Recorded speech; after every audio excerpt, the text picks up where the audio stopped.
organic, unpredictable, unknown, lovely, beautiful, a sense of fulfillment. This is part of the pleasures of life and not the chores of life.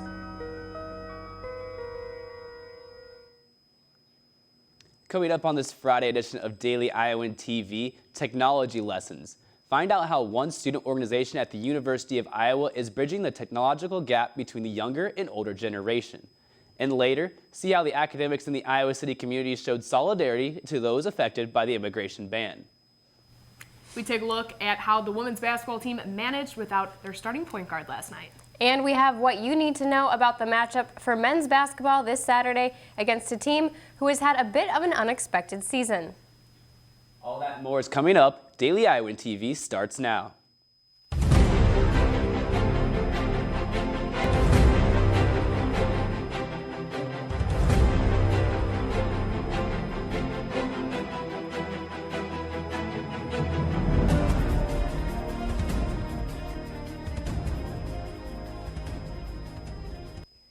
Good morning and thanks for tuning in to our live Friday edition of Daily Iowan TV. I'm Noah Gowdy. On Thursday afternoon, the University of Iowa Facilities Management sent out an email informing that the university's drinking water contained chlorine in it. Testing results received on February 1st showed that the university's water system exceeded the standard amount of trihalomethanes. They are a primary byproduct of the water treatment process that forms when chlorine is added for disinfection. More chlorine in the water system was needed after above normal winter temperatures increased the amount of natural material in the Iowa River, which is a water source for Iowa City. No immediate risks have been reported for people who consume the water. In the email, disease prevention specialists at UI hospitals and clinics say that special precautions are not necessary. Individuals with specific health concerns are encouraged to contact their doctors. The University of Iowa's Summer Hawk Tuition Grant program is undergoing changes due to budget cuts. For the last 3 years, the program offered free tuition to in-state students taking 12 or fewer credit hours in the summer and in-state tuition to out-of-state students. According to the UI Student Government President Rachel Zuckerman, the program is being scaled back and will only cover students taking 6 or fewer credit hours due to the budget cuts. According to her research, suggests 6 hours may be an ideal amount for most students to handle.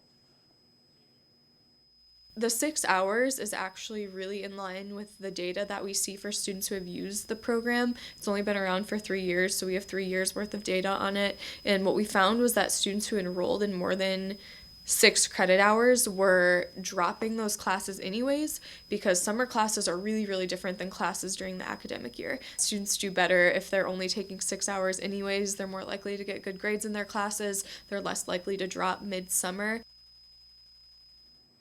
But for those who need to take more in order to graduate on time, you can petition the university to take an additional 3 credit hours. Zuckerman played an active role in UI budget meetings and helped prevent the entire program from being cut. For more on how the UI's decreased budget could impact your college experience, stay with Daily Iowan TV for further coverage. A University of Iowa student organization is mentoring senior citizens to help answer their technology questions. Mackenzie Cooper has the story. Computer Comfort is a student organization that mentors and teaches senior citizens in the Iowa City area technology skills. It was started 2 years ago by Sydney Krauska. She hopes that University of Iowa students can help senior citizens perfect and learn new skills. Computer Comfort is just a bunch of students going out into the community trying to help seniors with different technology needs. Senior citizens are welcome to come ask any questions regarding technology. Some ask more general questions about Facebook, tablets, laptops, or how to use Microsoft Office, and some come in with very specific questions. I brought my tablet and I can't get my printer to print out email content, and I'd like a little help with that. Currently, the program runs on a walk-in basis, but will soon be offering a curriculum-based class where they teach new skills. These classes are offered at 3 locations in the Iowa City area: Legacy, the Senior Center of Iowa City, and Melrose Meadows. Reporting from the Senior Center of Iowa City, this is Mackenzie Cooper, Daily Iowan TV. Well, we sure have seen our fair share of cold weather these last few days, and I'm joined now by Mackenzie Cooper in the weather studio. Mackenzie, what are we looking at for the rest of this week and going into next week? Thanks, Noah. It's certainly been chilly these past couple of days, but it will finally start to warm up this weekend. This morning will be cloudy with a high of 36, but by this afternoon, it will be reaching 52 with partly cloudy skies. This evening, the clouds will be sticking around and the high will be 38. Now let's take a look at our 6-day extended forecast. Saturday morning will remain cloudy with a high of 41. In the afternoon, the high will be 50 degrees with partly cloudy skies. The clouds will stick around into the evening hours with a high expected of 46. It will cool down slightly on Sunday with a high in the low 40s with partly cloudy skies and high winds. Monday and Tuesday will start to feel like spring with a high in the upper 40s and sunny skies. The sun will stick around on Wednesday but will cool down a bit with a high expected in the upper 30s. The clouds will return on Thursday with a high in the low 40s. That's all I have here in the weather studio. Noah, back to you. Thanks, Mackenzie. I sure am excited to see all that nice warm weather coming our way. So, student organizations united to protest President Trump's executive order barring citizens from 7 Middle Eastern countries from entering the U.S. Daily Iowa TV reporter Ryan Scott attended the protest. This protest united students from many groups on campus, including the Persian Student Organization at Iowa, the Human Rights Student Collective, the Organization for the Active Support of International Students known as OASIS, the Arab Students Association, and the Muslim Students Association. I came here to just tell the people that segregations and ban has been there. This has happened before. This protest showed students threatened by this executive order that Iowa City supports them in these trying times. I was very concerned with, at first when the immigration came out, I was very concerned with my well-being, and then I thought that maybe the American people didn't want me anymore. While Ali is not from one of the 7 countries listed in the executive order, she is grateful for the support of her peers and fellow Iowa City residents.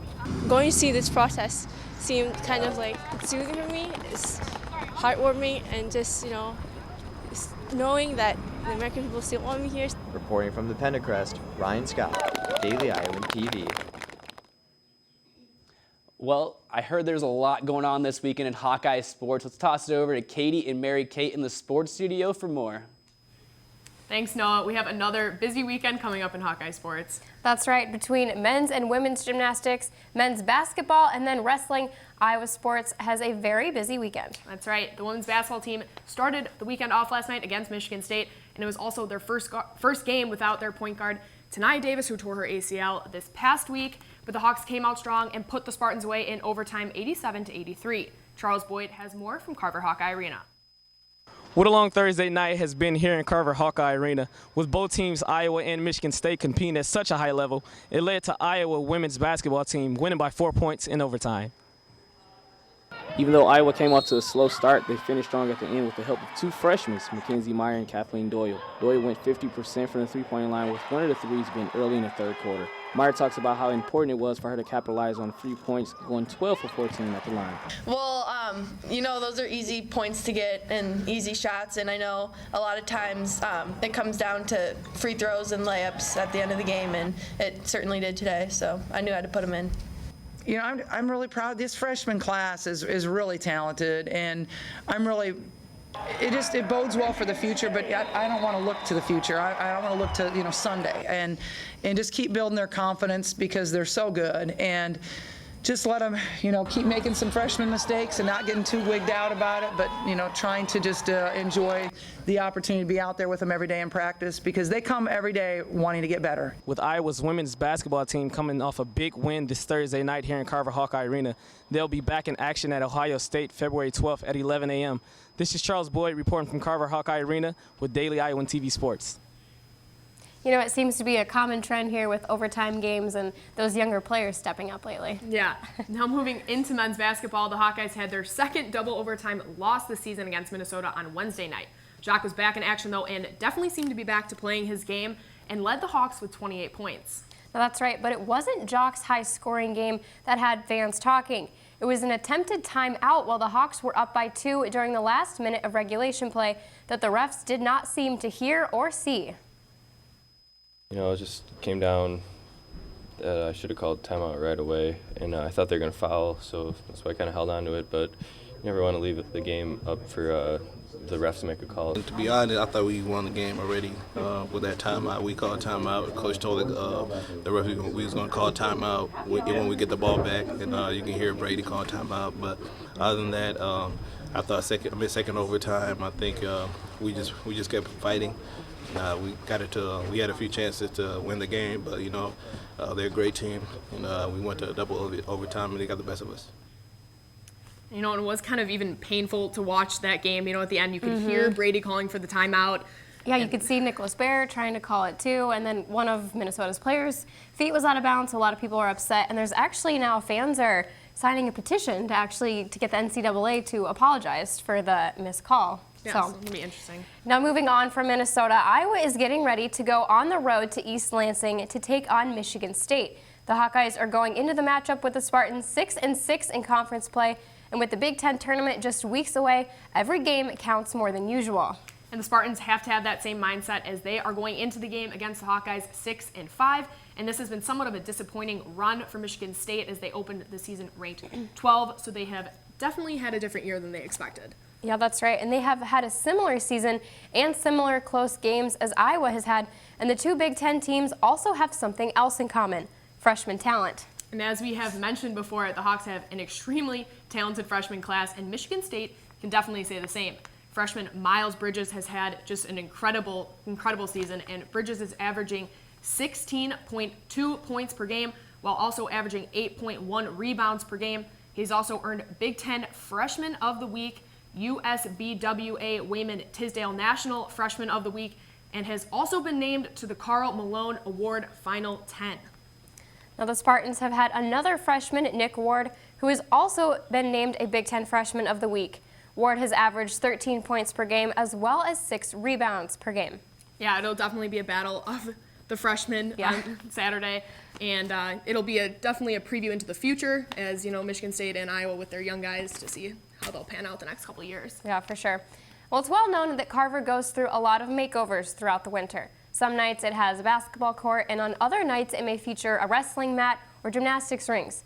What may not be as well known is that there is a crew of students that set up Carver for each event. Alec Giannakopoulos has more. Carver has been rocking so far this year with marquee wrestling and basketball matchups. However, it's a far different sight hours before the athletes take center stage. Before a big game, it's a team of students that set up the stage for Iowa sports. They're the Crew Hawks.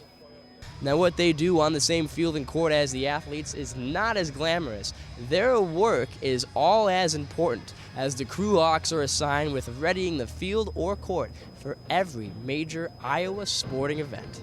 The Crew Hawks have to set up wrestling meets a day after basketball games for a very quick turnaround. Wrestling tonight, all we have to do is pick up the mats, set these chairs out, and then get the baskets out. And some events can be much more difficult to set up and take down.